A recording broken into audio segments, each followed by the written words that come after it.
তারাবির সালাতের রাকাত বিতর্ক এড়িয়ে চলুন। রাকাত নিয়ে বিতর্ক করবেন না।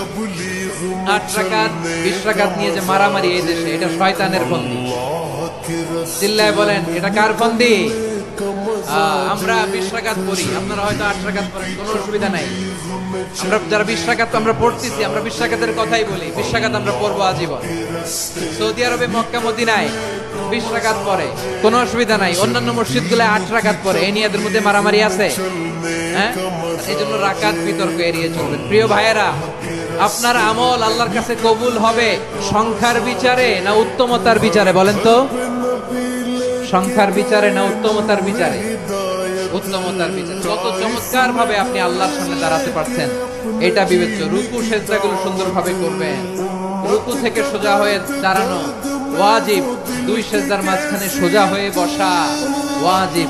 এটা আদিলুল আরকান বাদ দিলে হানাফি মাযহাব